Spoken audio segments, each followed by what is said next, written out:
Let's see here. Can I get into the frame? Hello, everybody.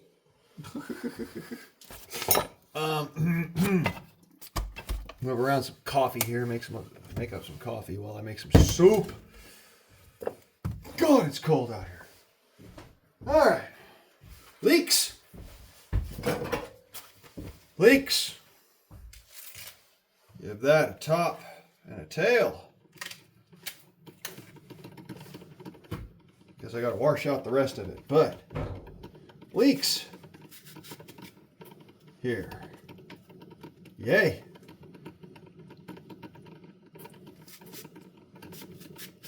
Oh, best Chinese noodles. If you guys don't know what the joke is, it's Chinese noodles are always soggy. And so, to me, anything that acts like soggy noodles when you cook it is funny. And Chinese. Go ahead and rinse down some leek leaves here. There. Here, last of the most weekends. There we go. Works.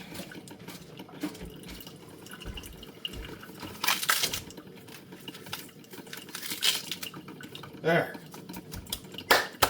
Leeks.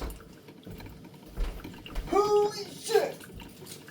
Oh, I just love bending over. It's so much fun. Onion! Gotta go ahead and prep this right quick.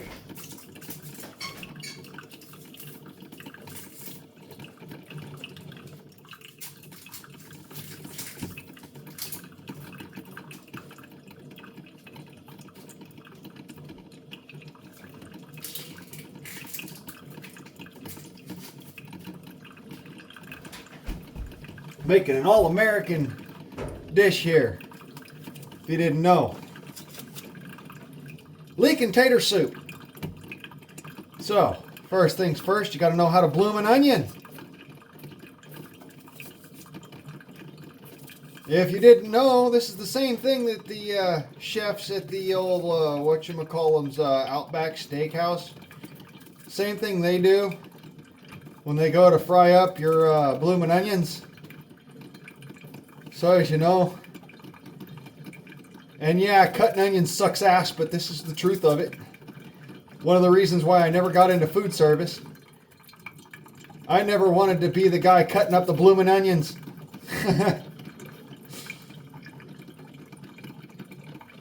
Whoa, thick.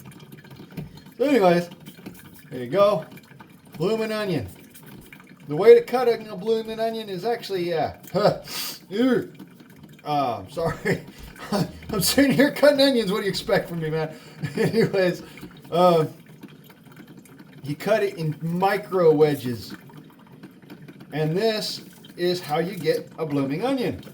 And this is why you always see the chefs at the Outback Steakhouse crying into their... crying into their sinks. Oh, my Lord. Oh, that's some strongly chonkly right there, man. Holy sweet bejeezles.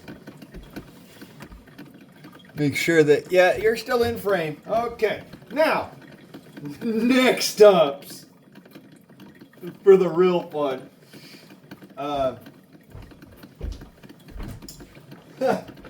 Yeah. I need to do beef. It's what's for dinner.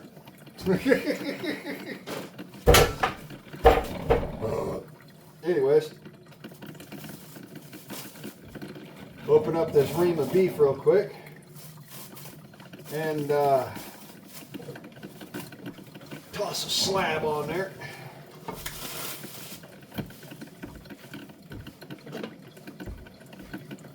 Huh. Go ahead, sucker. With your bad self. Oh yeah, right there you go. Straight from the stock. Alakablam!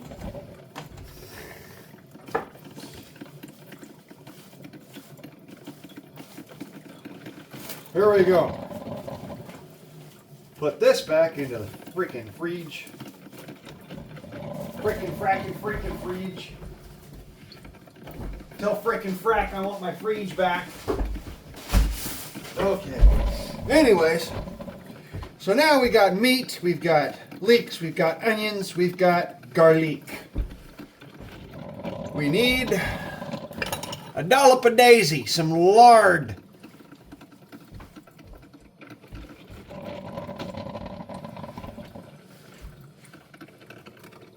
Oh, here we go.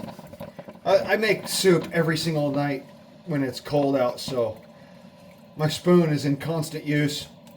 Don't mind the dirty. It hasn't sat long enough to get rancid. So there you go. Pork fat. It makes all the difference, believe it or don't. Don't really need to have bacon if you've got bacon fat. So, there's the bacon fat.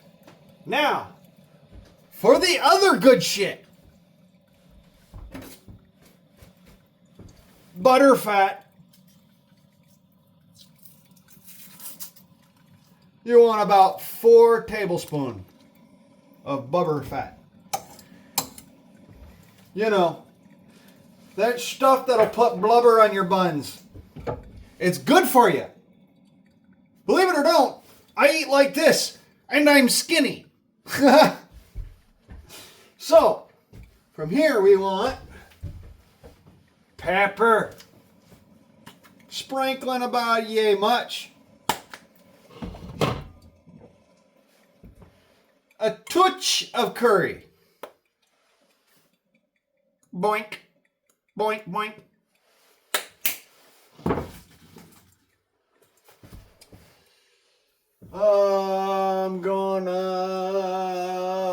I've already put the garlic in there. What am I doing next? Right, I don't need nothing from there. Right, I wanted a healthy Italian pinch of salt. Yes, I put a lot of fucking salt in there. Get over yourselves, you freaking health Nazis. I make food, not freaking whatever the hell that is. Anyways, so now, fire.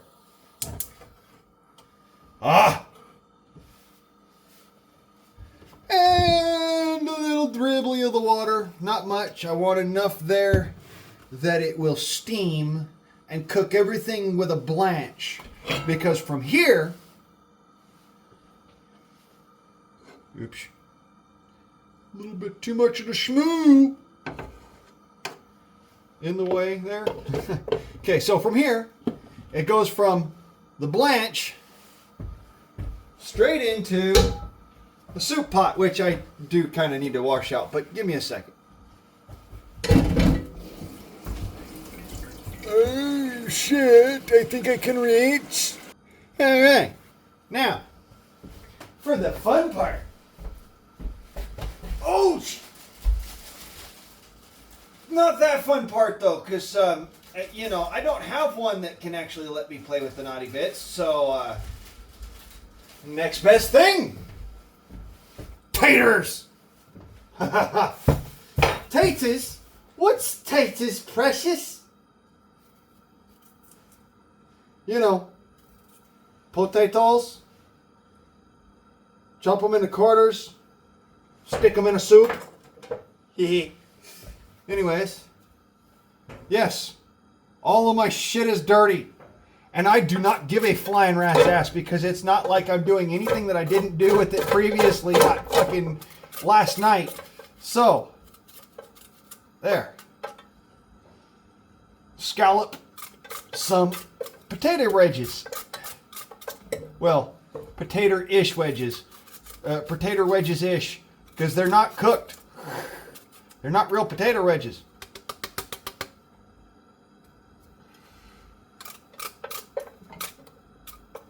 It's just the quickest way to slice it really thin so that you get the right soup size pieces. So I use yonder here.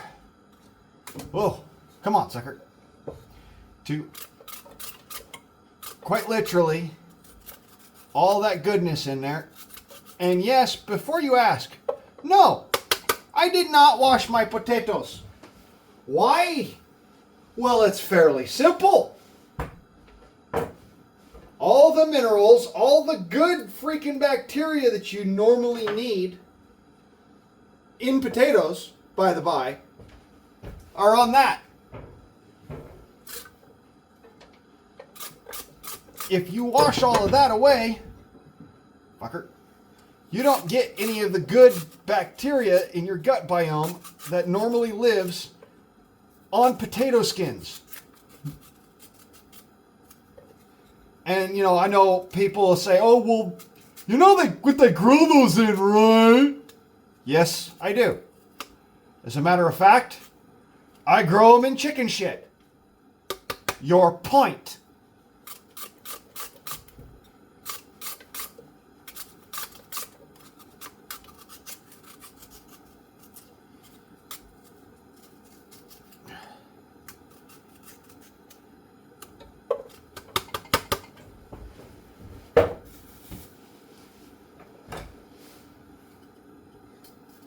Oh, if you didn't know, I'm going to ruin it for you. Those little freaking probiotic pills, yeah, that's just a bunch of different animal shit that's been stewed into a freaking powder and then turned in upside down, thrown into your pills. Hope you know that. This is the healthy way of eating. This is the way that you're supposed to eat, that your ancestors freaking ate for thousands of years. So, if you're going to sit there and piss and moan and whine about, oh, I didn't wash the potatoes. Well, I'm going to tell you now, all of those fancy things that you get in the store, all that crap that you normally buy from the freaking supermarket, guess what? I bought these from the supermarket. Yeah. All those freaking probiotics and all that shit, you don't need it. You can literally go without the probiotics from the superstore and just buy potatoes and cheese and garlic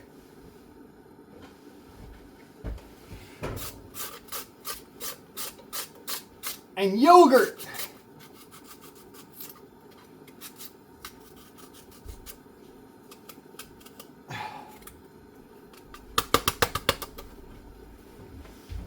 And beer.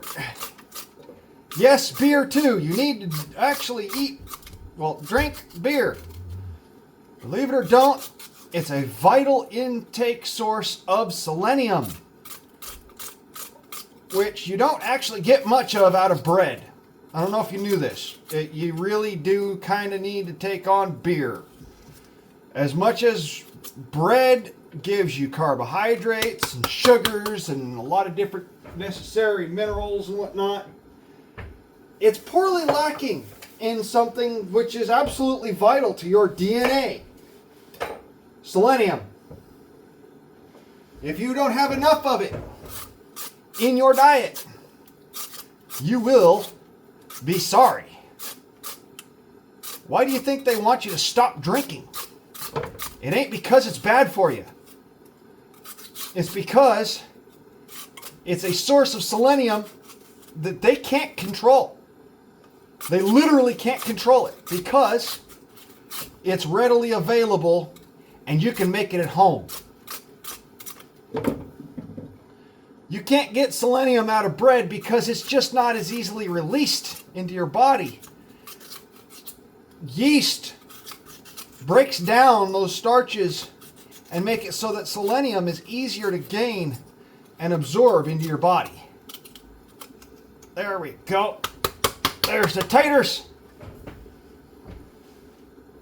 Well, wait. I got one more. Taters. Okay.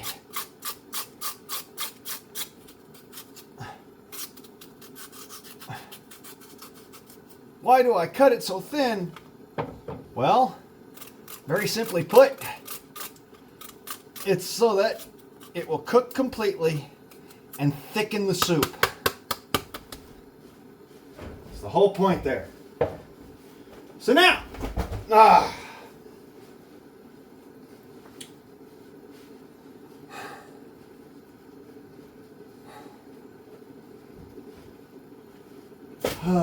at this stage, I want to chop up this here. Go ahead and mix that around a little bit. Give it some happy while I go ahead and chop this up. Chop down the meat so that there is little bits and pieces of meat in all the way through. Makes it a lot more palatable.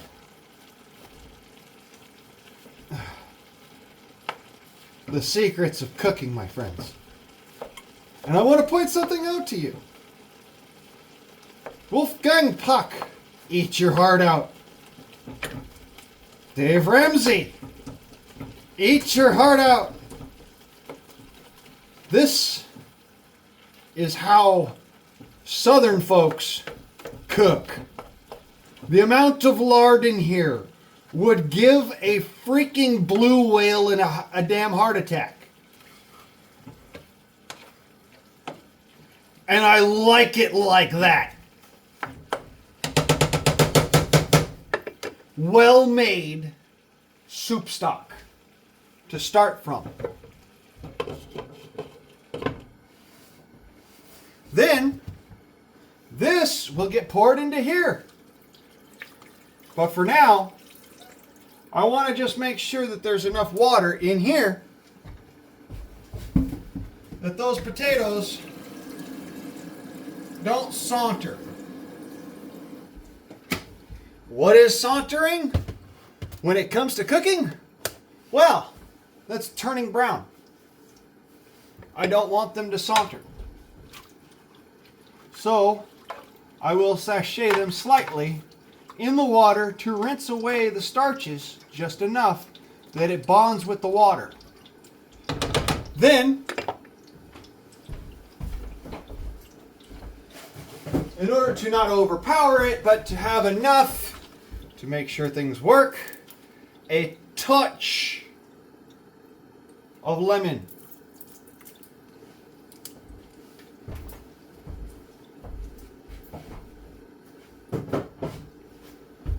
You don't want to take it and make it bitter. You just want to make it so it will keep everything nice and good colored until it's ready to cook.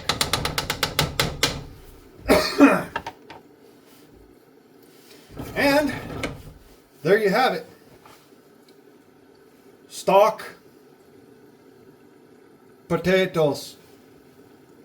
Now, I don't have any bacon bits, so there won't be any bacon in this one, but bacon is optional. You can put bacon in this. The bacon fat, grease, lard thing, that's really what's going to give you your flavor, your wholesomeness, your thickness to the actual stock itself. And then this is your substance, which goes with your flavor, boils together, makes soup. I will bring you back the moment it is finished. In the Menentiden. Coffee.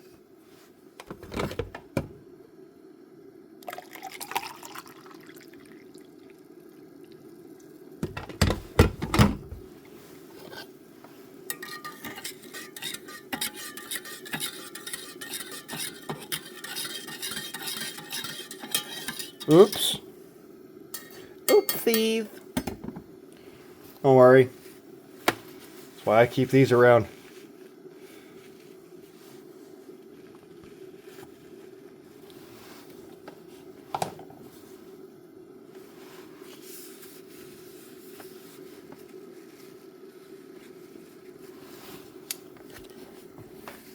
And there you have it.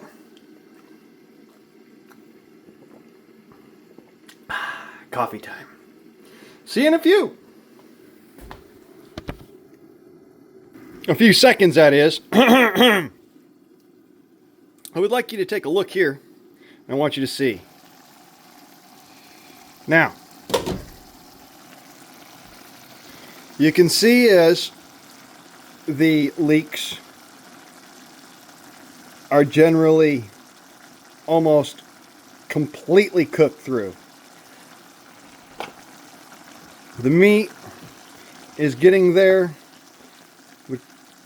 This here is caramelizing, getting brown, little bit by little bit, right? Smells absolutely delicious. I wish I could actually have you guys here to enjoy some of this with me. It's, oh my God, kind of good. So any harzers, we're going to take ourselves a look and see how, if you look in the corner there, how you got that kind of a weird, strange kind of shade of color there. That's the end idea right there. That's your stalk. That's actually what's going to give you the flavor inside of the soup over there. You know, the soup bowl or soup pot with the potatoes. This right here is the stalk, and this gives you the flavor. So you want it to cook until that almost starts to turn brown all the way down. And you can see it as it changes and transitions from one color to another. That right there, that's leek and tater soup.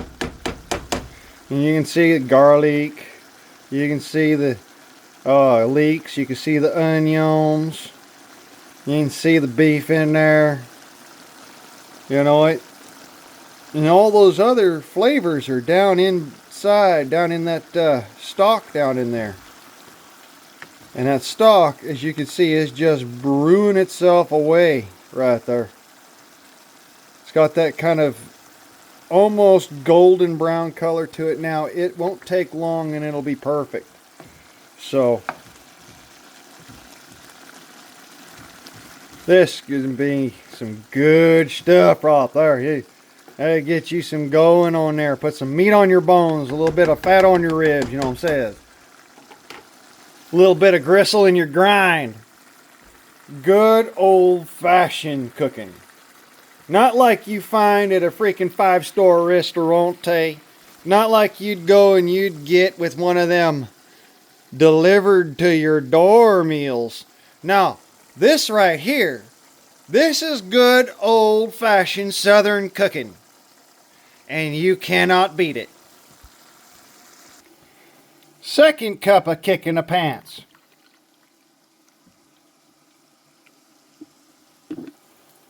Yippee-ki-yay, motherfucker, all over the place. Whoa, shit.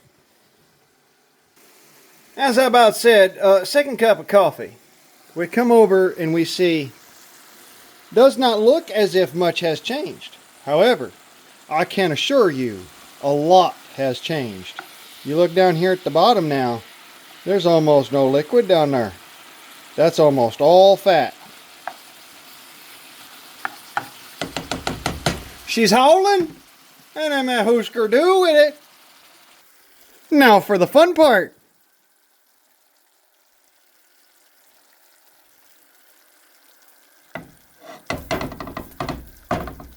Can I get a flop without a fricassee? Ooh. Yes, sir. Dumpy, dumpy.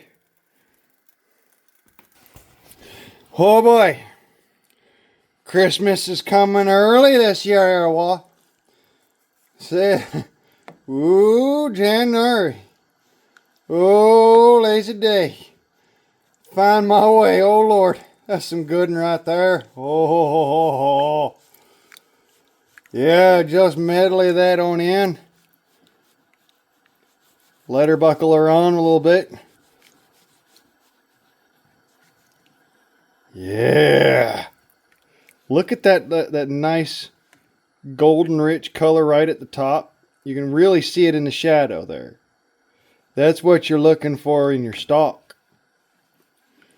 Now, we'll let these taters ball for about 30 minutes. And I'll post me a picture, as it were, up here on the YouTubles, whereas you can see what it looked like when they're all done. A revive a dirt cheap. Bye.